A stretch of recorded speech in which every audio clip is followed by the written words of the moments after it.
dispuestos a dejar que Dios nos cambie. En lo que generalmente se conoce con el nombre de oración, tanto nosotros como nuestras personales penas, necesidades y perspectivas siguen siendo el principal punto de referencia, y hemos decidido invitar a Dios para que nos ayude con nuestra solución predeterminada. Él puede ayudarnos a conseguir lo que queremos, lo cual sigue siendo un deseo egocéntrico, en contraste con el propósito mucho más importante de Dios, que es ayudarnos a saber lo que realmente necesitamos. Lucas 11, versículo 13, Nueva Traducción Viviente. Así que si ustedes, gente pecadora, saben dar buenos regalos a sus hijos, cuanto más su Padre Celestial dará el Espíritu Santo a quienes lo pidan. Siempre lleva un poco de tiempo ampliar la lente y, por tanto, la pantalla, de la vida. Durante cierto tiempo, hay que soportar los dolores de la deshabituación hasta que la pantalla se haya vuelto de alta definición. Cuesta mucho trabajo aprender a orar, sobre todo por lo que supone de vaciar la mente y llenar el corazón. De eso se trata precisamente, resumido en una frase concisa y veraz. En el primer tipo y fase de oración no suele haber una verdadera renuncia al yo pequeño y efímero. Marcos 8, versículo 34. Nueva Traducción Viviente. Entonces llamó a la multitud para que se uniera a los discípulos.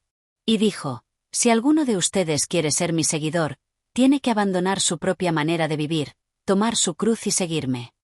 Por lo que no es todavía la oración infinita del gran cuerpo de Cristo, sino la oración sumamente finita de un cuerpo pequeño que está tratando de ganar, tener éxito y obtener el control, con la ayuda de un amigo.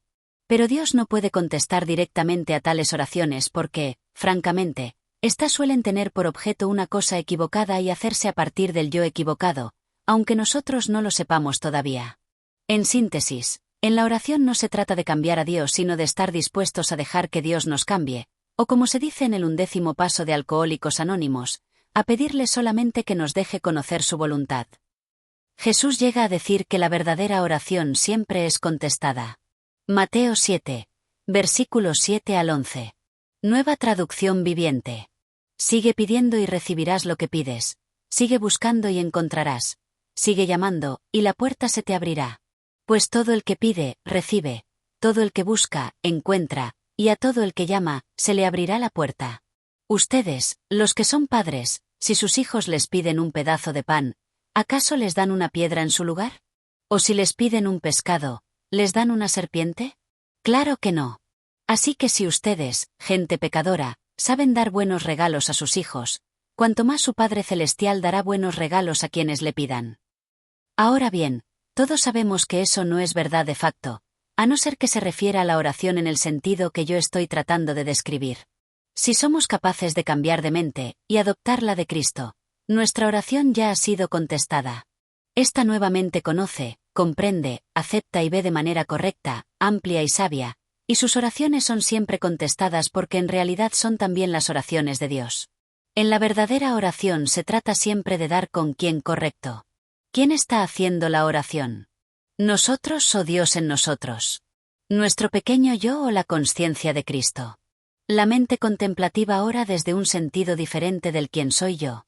Descansa y mora en el gran yo soy, y extrae su fuerza vital del sarmiento más grande. Juan 15, versículos 4 al 5. Permanezcan en mí, y yo permaneceré en ustedes. Pues una rama no puede producir frutos si la cortan de la vid, y ustedes tampoco pueden ser fructíferos a menos que permanezcan en mí. Ciertamente, yo soy la vid, ustedes son las ramas. Los que permanecen en mí y yo en ellos producirán mucho fruto porque, separados de mí, no pueden hacer nada. Juan 4, versículos 10 al 14. Jesús contestó: si tan solo supieras el regalo que Dios tiene para ti y con quien estás hablando, tú me pedirías a mí, y yo te daría agua viva. Pero Señor, usted no tiene ni una soga ni un balde, le dijo ella, y este pozo es muy profundo. ¿De dónde va a sacar esa agua viva? Además, ¿se cree usted superior a nuestro antepasado Jacob, quien nos dio este pozo? ¿Cómo puede usted ofrecer mejor agua que la que disfrutaron él, sus hijos y sus animales? Jesús contestó: cualquiera que beba de esta agua pronto volverá a tener sed. Pero todos los que beban del agua que yo doy no tendrán sed jamás. Esa agua se convierte en un manantial que brota con frescura dentro de ellos y les da vida eterna. Pablo lo formula de esta manera: porque habéis muerto, y vuestra vida está escondida con Cristo en Dios. Cuando Cristo, vuestra vida, se manifieste, entonces vosotros también seréis manifestados con Él en gloria. Colosenses 3, versículos 3 al 4. Pues ustedes han muerto a esta vida, y su verdadera vida está escondida con Cristo en Dios. Cuando Cristo, quien es la vida de ustedes, sea revelado a todo el mundo, ustedes participarán de toda su gloria. Imposible imaginar algo mejor, pues ahora estamos y nos sentimos personal y realmente implicados. Básicamente, la oración es un ejercicio de participación divina. Nosotros decidimos formar parte y Dios está siempre ahí. Así, vemos por qué es tan importante orar, es decir, cambiar nuestro modo de pensar, porque en su mayor parte tiene que ver con el modo como nuestra mente procesa las cosas, un procesamiento al que se suman también normalmente el corazón y el cuerpo. La mente es la torre de control normal, por lo que debe ser educada primero. La terapia racional emotiva de nuestros días ha acabado reconociendo esto también. La mayor parte de las prácticas de meditación y de contemplación tiene que ver con algunas prácticas concretas para reconocer y relativizar la naturaleza obsesiva de la mente humana. La pequeña mente no puede hacer frente a esa grandeza y novedad que es siempre Dios. La mayoría de los profesionales que ayudan con la adicción reconocen asimismo que muchos adictos son pensadores del tipo, o todo o nada. Yo llamo a esto pensamiento dualista, propio de la habitualmente etiquetadora, racional, que es buena para cosas tales como la ciencia, las matemáticas o girar a la izquierda o a la derecha, pero que está completamente perdida ante esas 5 grandes realidades que son Dios, la muerte, el sufrimiento, el amor o el infinito. Pero no penséis que estoy tratando de prestar a la oración un mero significado secular o psicológico. En absoluto. ¿Para qué iba a perder el tiempo? Jesús da un consejo parecido cuando dice, por ejemplo, cuando oréis, entrad en la habitación interior y cerrad la puerta. Si tenemos en cuenta que no existía una habitación interior en las casas judías, que eran de una sola habitación, los discípulos debían saber que estaba hablando del yo interior, por así decir. Esto lo indica también el doble empleo de la palabra secreto, a la vez lugar donde la verdad está esperando inadvertidamente y lugar escondido para la mayoría de nosotros, en el que Dios mora y desde el cual nos bendice. Mateo 6, versículo 6. Pero tú, cuando ores, apártate a solas, cierra la puerta detrás de ti y ora a tu Padre en privado. Entonces, tu Padre, quien todo lo ve, te recompensará. Un poco después, Jesús agrega, cuando oréis, no ensartéis palabras y palabras, como los gentiles, con lo que apunta a algo distinto de la mera oración verbal, es decir, a lo que yo llamaría la oración de quietud. El hecho mismo de que los discípulos le pidieran una oración verbal puede respaldar el argumento de que Jesús no les había enseñado ninguna. Cada grupo suele tener su propio tipo de oración pública, en comunidad, para definir su identidad. Los discípulos de Jesús le dijeron un día, Señor, enséñanos a orar, como también Juan enseñó a sus discípulos. Lucas 11, versículo 1 Nueva Traducción Viviente. Una vez, Jesús estaba orando en cierto lugar. Cuando terminó, uno de sus discípulos se le acercó y le dijo, Señor, enséñanos a orar, así como Juan. Les enseñó a sus discípulos.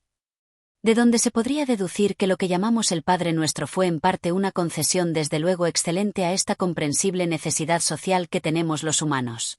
Pero seamos sinceros, Jesús va al silencio, a la naturaleza, y generalmente solo, cuando ora. Podemos comprobarlo en Lucas 3, versículo 21. Cierto día, en que las multitudes se bautizaban, Jesús mismo fue bautizado. Mientras él oraba, los cielos se abrieron. Lucas 5, versículo 16. Así que Jesús muchas veces se alejaba al desierto para orar. Lucas 6, versículo 12. Cierto día, poco tiempo después, Jesús subió a un monte a orar y oró a Dios toda la noche. Lucas 9, versículos 18, 28 al 29. Cierto día, Jesús se alejó de las multitudes para orar a solas. Solo estaban con él sus discípulos, y les preguntó, ¿quién dice la gente que soy? Cerca de 8 días después, Jesús llevó a Pedro, a Juan y a Santiago a una montaña para orar. Y mientras oraba, la apariencia de su rostro se transformó y su ropa se volvió blanca resplandeciente. Lucas 22, versículo 41. Se alejó a una distancia como de un tiro de piedra, se arrodilló y oró. Es increíble que no hayamos reparado en esto. Con nuestro porfiado hincapié en la oración social, en la oración eclesial y en las reuniones de oración, esto podría ser un nuevo ejemplo de memoria selectiva y preferente.